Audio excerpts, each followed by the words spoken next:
Crisis Radio, so we're calling for the nationalization of BP. If you saw that languid, effete, aristocratic Hayward, you know why this cannot be the management of an industrial company operating in the United States. Notice also that Hayward comes from the derivatives department. We need to look into the role of BP and their derivatives trades in driving up the price of oil to $150 a barrel and gasoline over $5 a gallon here in the United States in that awful August and September of 2008, before the banking panic, stock market panic, hedge fund hecatomb, and related factors undercut the market, and it all went down to about $30 a barrel, not based on supply and demand, based on derivatives.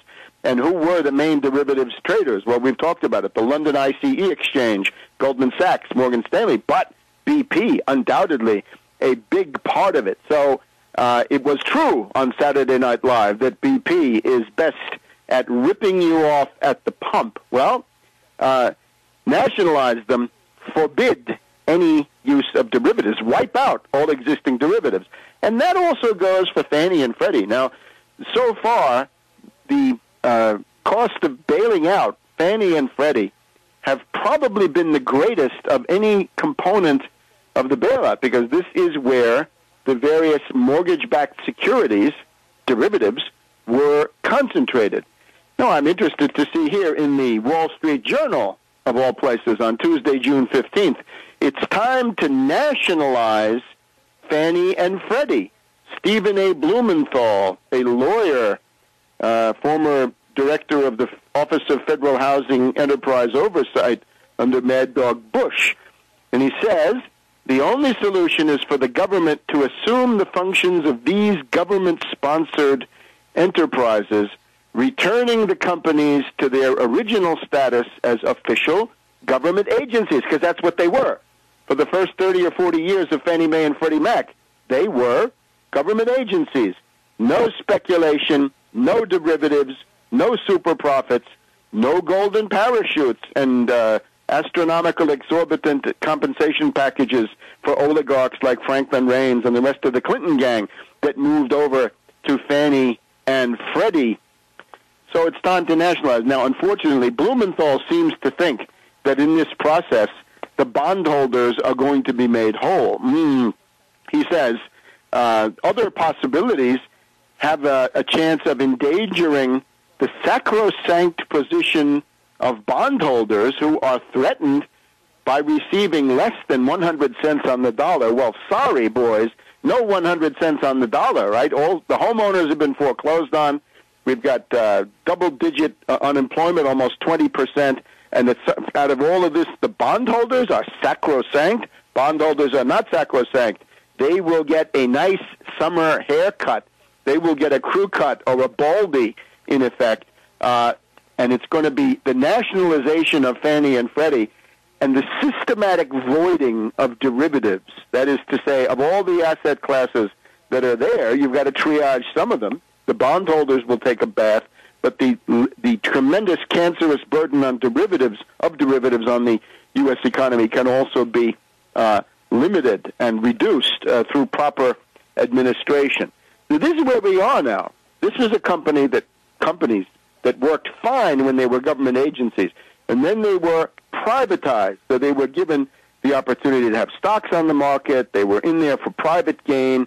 The executives, Franklin Raines, again exemplary, went wild, made out like bandits, walked away, and now the public is stuck with the results. And we've got these ideologues who say, well, the bondholders have to be sacrosanct. No way, Jose. That's not going to happen. A comprehensive restructuring, which will take the bondholders down to reasonable valuations, which is probably a few pennies on the dollar.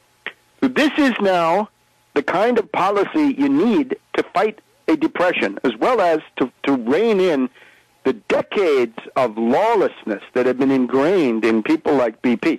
BP, of course, is a special case. It is one of the main features of British imperialism. This was the original Anglo-Iranian oil company founded before World War I with the goal of getting oil for the British fleet in Iran, right? British sphere, later occupied by the British during World War II, and they still deal with Iran. If you're concerned about Iran, then BP is, to a significant degree, Iranian in its origins, and they find ways to get around these sanctions and do all the rest of the stuff they want to do. So, nationalize BP, nationalize Fannie and Freddie, but don't do it to preserve bankrupt derivatives. Do it to wipe them out, to cancel them, to void them, to triage them, delete, shred. That's the policy for derivatives. And if the companies go bankrupt, then the counterparties will also have to take a bath. Now, related issues on the economic front. We've now got about 1.2 million people who have been unemployed for more than 6 months. This is a growing group, and it would be bigger if some of them hadn't dropped out through despair. There is a bill in the Congress which provides about $100 billion for the following purposes: to maintain Medicaid through the states, medical treatment for the poor. We need it. We must have it. Medicare, we need to avoid the terrifying possibility that payments to doctors and hospitals under Medicare will be reduced by 21%. This is unacceptable. This is pure insanity. We need the extension of unemployment benefits for people who are long-term unemployed. Naturally, we have Sharon Angle, the reactionary imbecile, who wants these people to be low-wage coolie labor in her family's hotel chain. Well, sorry, Sharon Angle, reactionary imbecile. Americans have dignity. We have economic rights. We won them during the 1930s through centuries of labor struggles, going back into the mists of time. We're not going to have individual rights, economic rights, destroyed by a gaggle of reactionary lunatics, hypocrites that they are. Unfortunately, now, this bill was blocked in the Senate 56-40. In other words, they got 56 votes, but because of the continuous Republican filibuster of everything, that's not enough. And the traitors in this case are Lieberman, of course, and Ben Nelson, the reactionary, right? Remember him, the Cornhusker kickback. He would do all sorts of things. He's essentially like Lieberman, somebody who wants to preserve his own seat, right? He's got the Arlen Specter syndrome, and naturally it's better for these people to be out.